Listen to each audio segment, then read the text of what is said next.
gusto estar participando en estas jornadas del Grupo de Investigación de Legislación Organizacional y Gerencia, el GILOG, de la Universidad de los Andes. Hoy, en esta ponencia, sobre el liderazgo líquido como gestor organizacional. Una agenda de disertación que iniciará con algunas apercepciones iniciales, continuará con una visión amplia sobre el liderazgo y las organizaciones en esta época, y finalizará con la comprensión de los valores de la liquidez en el ámbito del liderazgo. Y quiero hacer una advertencia inicial. Desde un punto de vista convencional o sólido, estas ideas no tendrían ninguna relevancia, por lo que los invito a ser líquidos y poco tradicionales en la escucha y comprensión de mi disertación.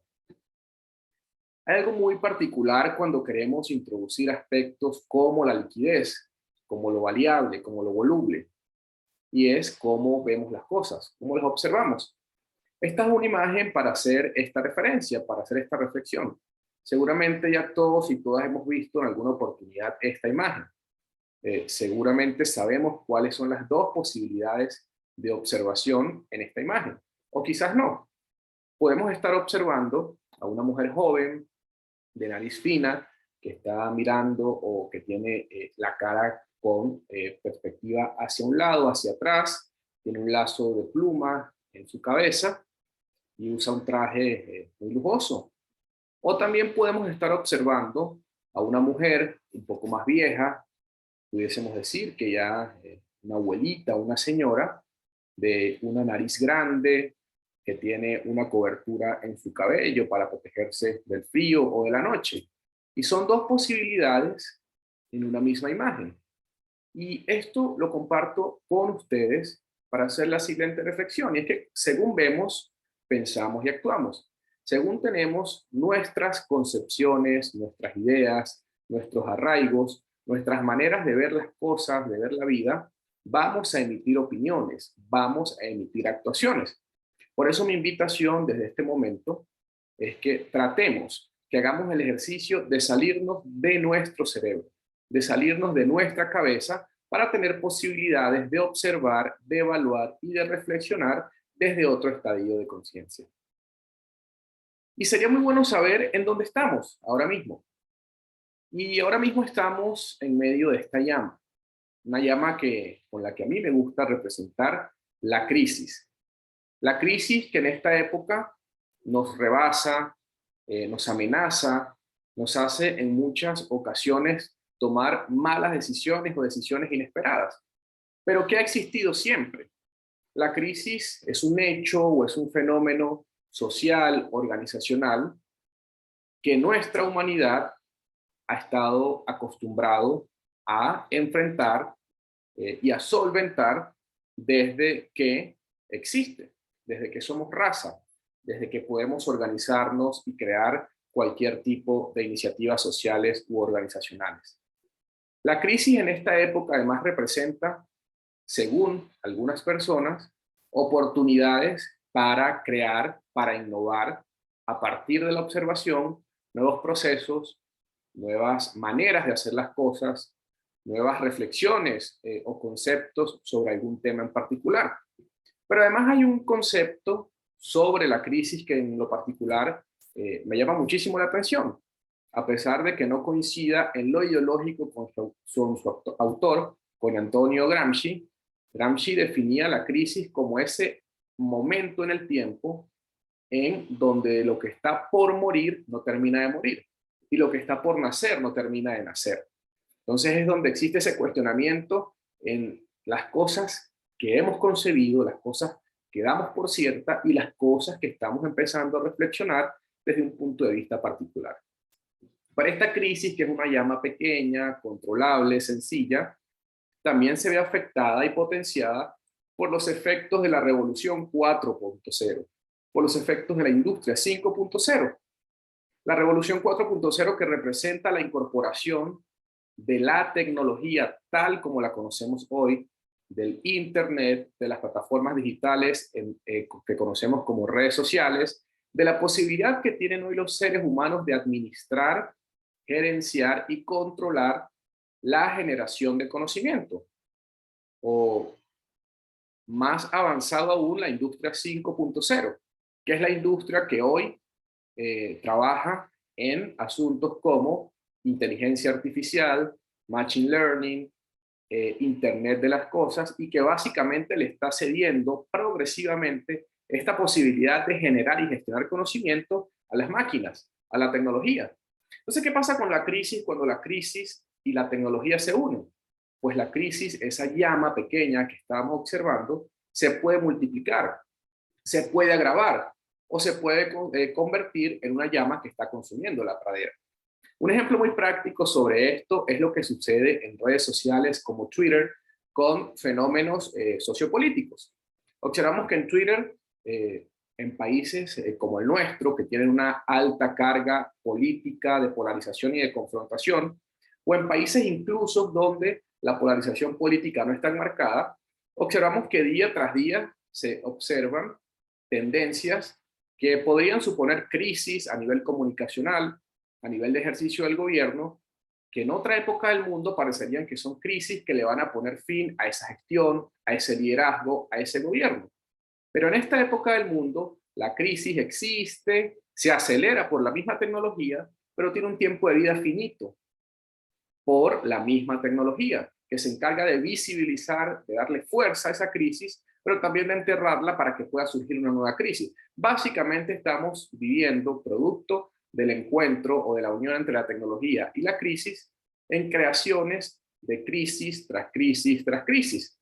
Y esto es algo muy particular, porque esto se ve reflejado entonces en nuestro ejercicio diario, dentro de las organizaciones, dentro de lo que pudiese ser para cada uno de ustedes gerenciar o gestionar una organización, enfrentar pequeñas crisis o grandes crisis que pueden estar en el entorno de la organización, pero que nos afectan, o crisis que nos pueden afectar a lo interno de nuestra organización. Y pensemos también o veamos qué se está diciendo en esta época del mundo. Ya hace unas décadas se venía avanzando en alguna tesis, en alguna idea, en algún referente teórico sobre la sociedad en la que estábamos viviendo. Y sencillamente, ¿por qué? La Escuela de Chicago, la escuela de Sociología de Chicago, empieza a entender y a reflexionar sobre el modelo organizacional que tenían las organizaciones de la época. Organizaciones que venían basadas o que estaban basadas en gran parte en las organizaciones militares, con fuerte jerarquía, con fuerte beligerancia según los diferentes niveles en esa jerarquía, con la realización de acciones por orden o porque se deben hacer y no porque hay un proceso de reflexión o de cuestionamiento sobre la posibilidad o no de llevar a cabo una decisión dentro de esa organización. Y que además esta estructura vertical pues ya se estaba haciendo distante a las necesidades de las organizaciones civiles, de las organizaciones que no pertenecían al mundo militar. Y ese fenómeno de evaporización de la sociedad, lo que algunos teóricos definen como sociedad evaporada, ya adelantaba la necesidad de adaptación, la necesidad de cambio, la necesidad de comprender los cambios en el entorno y cómo afectaban esos cambios en el entorno al interior de una organización, cómo podía afectar dentro de su ejercicio diario. Desarrollo que más adelante Zygmunt Bauman, sociólogo, pudo recoger y retomar en torno a la metáfora o la perspectiva de la liquidez, observando la liquidez desde el punto de vista del agua. El agua en su estado sólido, un cubo de hielo, pues no permite otra forma. Tiene la forma del recipiente que lo contiene o que lo contenía al momento de solidificarse. Y así, de cierta forma, somos las personas y son las organizaciones en las que nos desempeñamos, cuando no hay posibilidad de que ese cubo de hielo pueda derretirse y pueda ser líquido para que pueda moldearse al recipiente del momento en particular donde esa agua que va fluyendo se va ubicando. Y lo vamos a tocar más adelante en detalle. Y en esta época del mundo, ya tomando la referencia anterior, pues hay algunos académicos, sociólogos, filósofos que están hablando, que están pensando en cómo definir, en cómo categorizar o en cómo categorizar a esta época del mundo. Yo quiero tomar tres ejemplos, no porque sean la verdad, no porque sean los únicos tres que puedo manejar, sino porque son tres perspectivas que ayudan y que le dan fuerza a esta conversación. Emmanuel Castells, sociólogo español, actual ministro de Universidades del Gobierno del Reino de España, un estudioso del impacto de las plataformas y de las redes sociales hoy en la comunicación entre las personas, entre la comunicación en la sociedad, define a esta sociedad, a esta época del mundo, como una sociedad en red. Una sociedad en la que estamos conectados a diferentes nodos de comunicación, a diferentes nodos de participación, tanto en el mundo digital como en el mundo analógico. Y es muy cierto. Veamos en un pequeño momento, pensemos cuánto tiempo de nuestro día consumimos participando en cualquier plataforma social en la que hacemos parte de un grupo político, de un grupo ciudadano, de algún interés que para nosotros simboliza o representa nuestros valores y nuestras creencias. En segundo lugar, Maffesoli, que habla de que estamos en una sociedad fragmentada, porque las personas, los individuos, tenemos diversos roles dentro de una misma sociedad. Y pongo un ejemplo. Yo soy hijo, soy hermano, soy profesor, soy militante de una organización ciudadana, soy pro-animalista, etcétera, etcétera, etcétera. Y cada una de estas cosas les puede estar pasando a ustedes. Básicamente lo que nos quiere decir hoy Maffesoli con esta fragmentación es que entonces nuestros estadios de conciencia, nuestra perspectiva sobre la vida, sobre la realidad, sobre lo que sucede, está repartido en diferentes momentos y en diferentes hechos según a cada una de esas pequeñas fragmentaciones a las que nosotros participamos, en las que nos sentimos involucrados. Y un tercero, pues que me representa muchísimo en torno a su pensamiento, que es Zygmunt Bauman. Zygmunt Bauman con su teoría de la sociedad líquida. Ya les adelantaba hace un momento, pues su concepción utilizando o haciendo la analogía con las propiedades físicas del agua. Zygmunt Bauman que se ha venido cuestionando a partir de las tesis del marxismo el fenómeno o la realidad o el hecho de que el capitalismo sea una realidad en el mundo de esta época. Y a través de que el capitalismo tiene algunas identidades, valores, principios, y que se ha transformado en comportamientos dentro de la sociedad, pues simboliza entonces que hoy pudiésemos andar o que pudiésemos estar caminando desde la perspectiva de Bauman por una sociedad en la que no está arraigada ni que tiene acuerdos o que tiene concepciones claras y firmes sobre diferentes puntos o aspectos de la vida. Esa es una mirada. Yo quisiera retomar algunas de las ideas de Bauman y pensar, por el contrario, que si bien es cierto, en esta época nos estamos movilizando, nos estamos moviendo por los hechos y las realidades que previamente les comentaba, pues sencillamente en esta época nada está hecho para durar, desde una perspectiva positiva y creativa. Pero veamos entonces dónde está el liderazgo. El liderazgo que en nuestra sociedad, en nuestra región, en América Latina, siempre ha estado vinculado al sector público, al sector político. Sin embargo, el liderazgo es un término que viene del anglosajón, del área militar, de to lead, de llevar adelante, de ir a la vanguardia, de ir a la cabeza de cualquier propósito, de cualquier proceso. Y además el liderazgo es un área que se estudia y que se fortalece desde hace muchísimo tiempo en la alta gerencia en los Estados Unidos y en algunos países de Europa.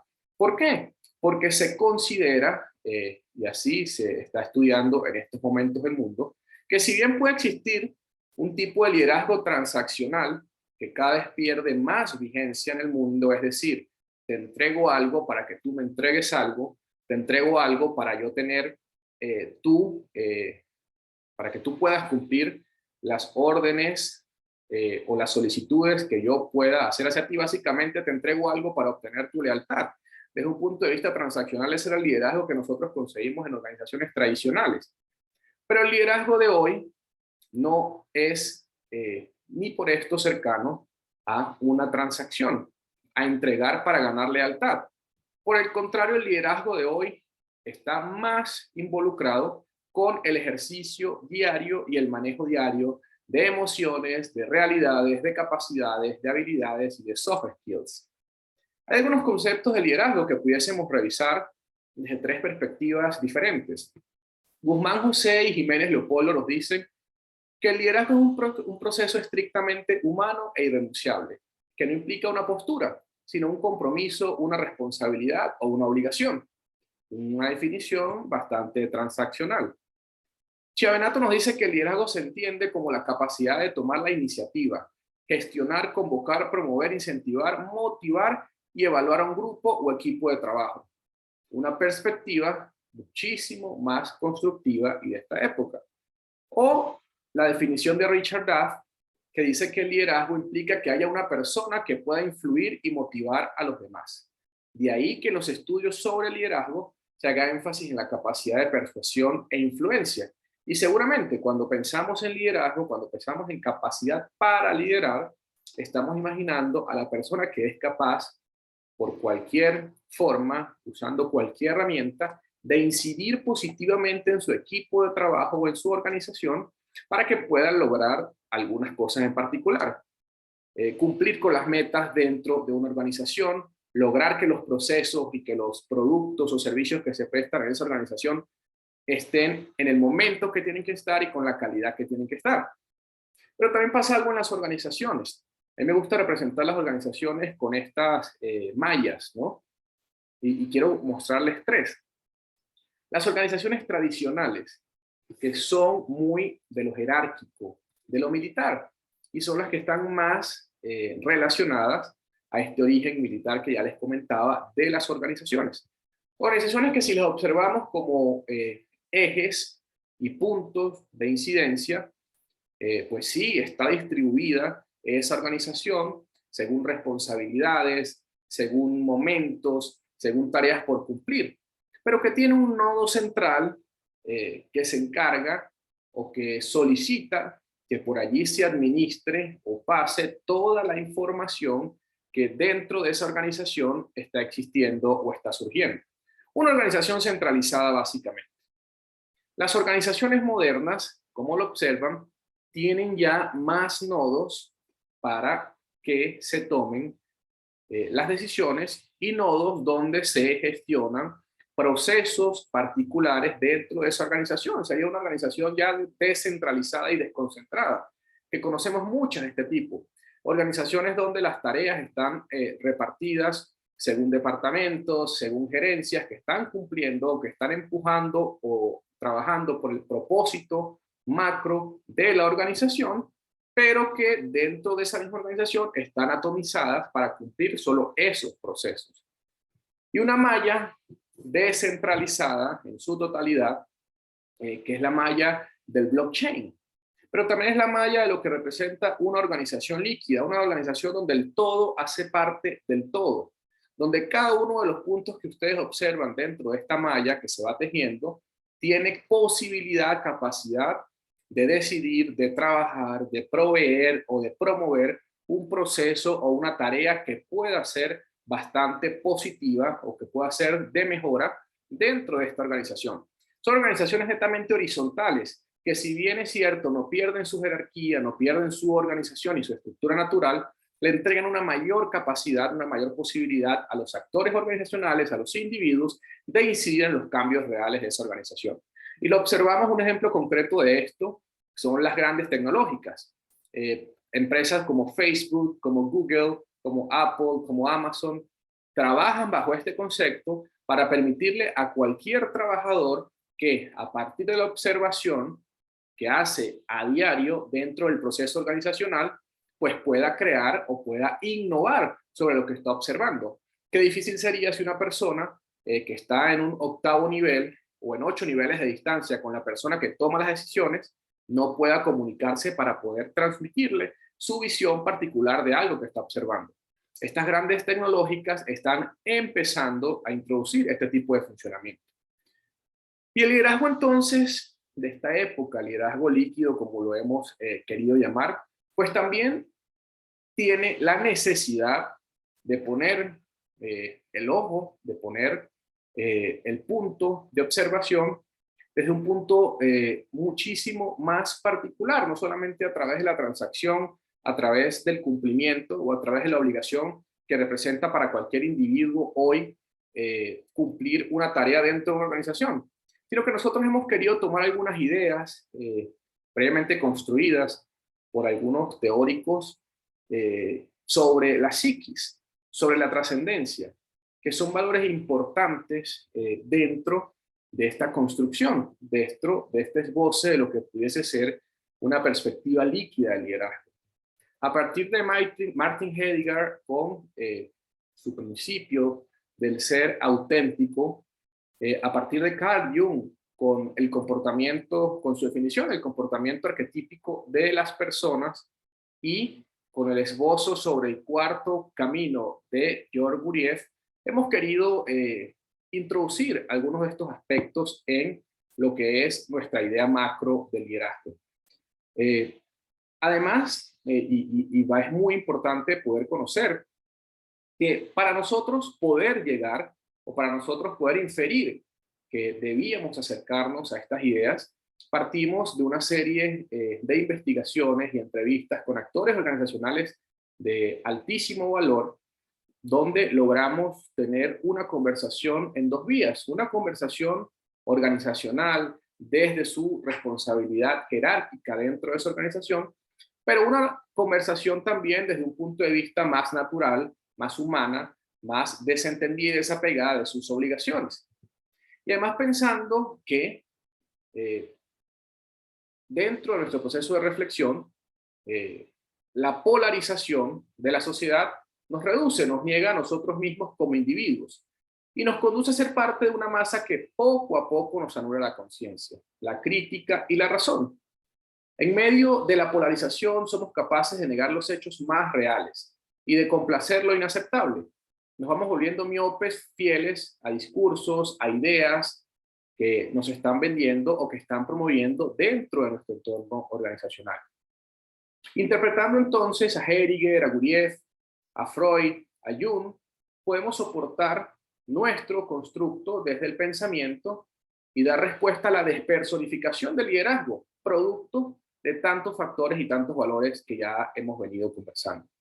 Para Heidegger y su ser auténtico, pues ser y tiempo rompe con la filosofía del conocimiento y las idealistas en las que siempre existe una relación sujeto-objeto y adopta una tendencia existencialista, en donde hay un ente humano al que Heidegger le da el nombre del Dasein. Ese Dasein está arrojado en el mundo y es un hombre que se angustia y que muere y que sabe que va a morir y ve cada momento de su vida como la posibilidad de la muerte. Dependiendo de cómo este Dasein ve la muerte y cómo la afronte, le permitirá tener una vida inauténtica o una vida auténtica. Así como el hombre está arrojado en el mundo, pues también está arrojado la posibilidad de este. Siempre aspira y puede llegar a hacer algo más, a tener un cargo de mayor importancia o de mayor relevancia. Pero hay una posibilidad dentro de todas las posibilidades, y es la posibilidad de morir. La muerte entonces puede imposibilitar todas nuestras posibilidades, ya que las habita todas, lo que nos demuestra que somos finitos y que nos obliga a aceptar la angustia de no poder cumplir con todo.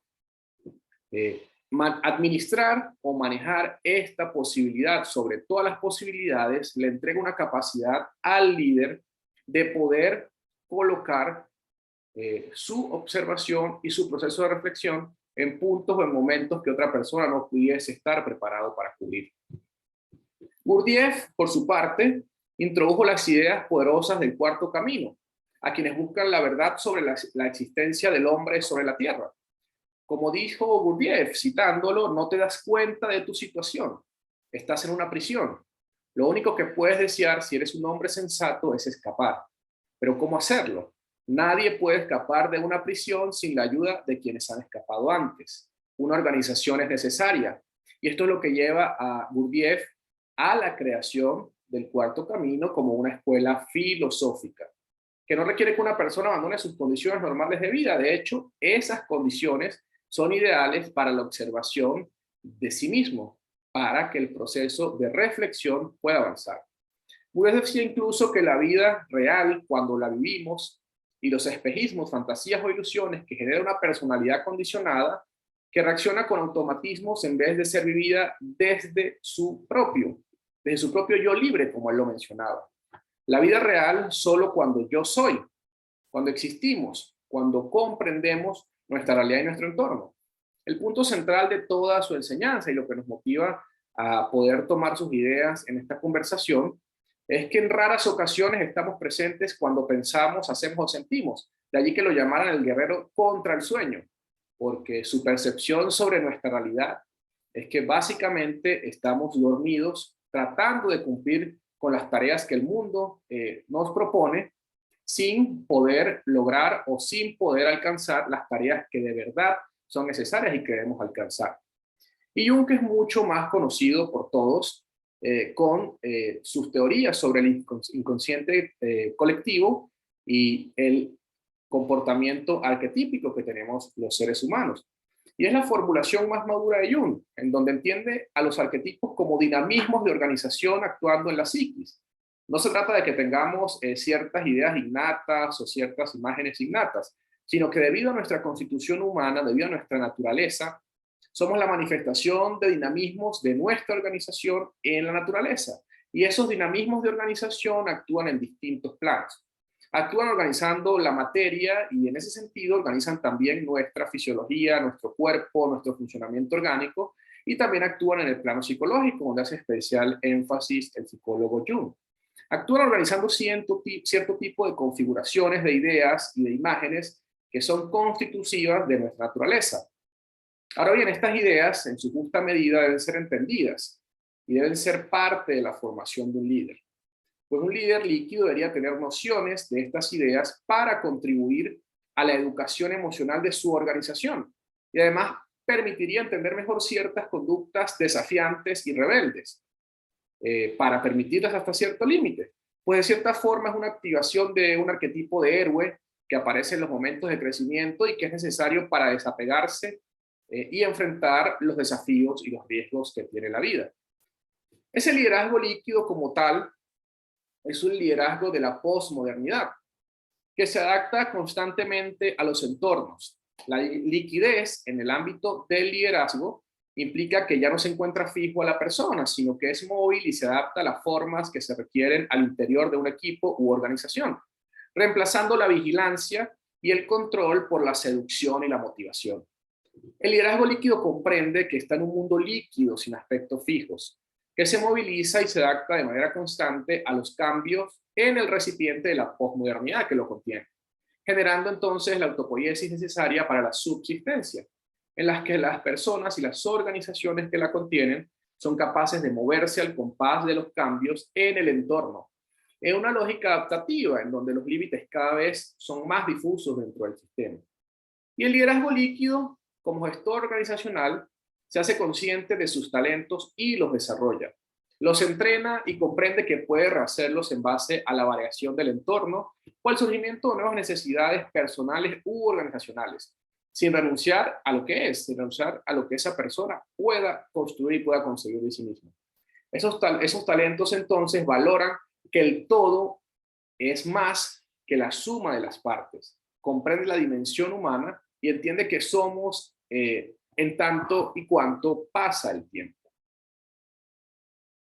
El liderazgo líquido lo hemos querido resumir para compartirlo y aterrizarlo en este blockchain, esta cadena de bloques del liderazgo líquido. Una cadena de bloques que tiene 4 ejes o 4 eslabones principales: la existencia auténtica, la psiquis, el blockchain organizacional y el agnosticismo tecnológico.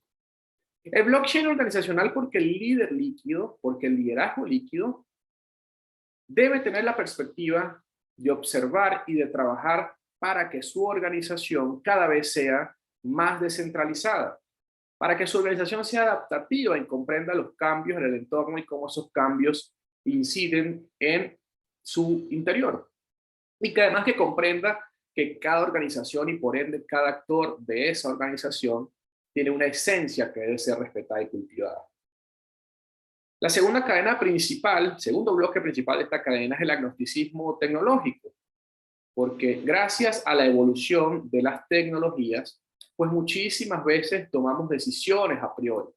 Y el agnosticismo tecnológico nos habla de que no debe haber decisión a priori, basada sencillamente en lo que estamos observando o lo que estamos evidenciando en las plataformas sociales digitales o en las herramientas que nos dispone hoy la tecnología, sino que tiene que haber la capacidad, la riqueza semántica de cada individuo para contrastar esa síntesis que hoy nos entrega la tecnología. Además, la tercera cadena principal de esta cadena de bloques, que es la psiquis.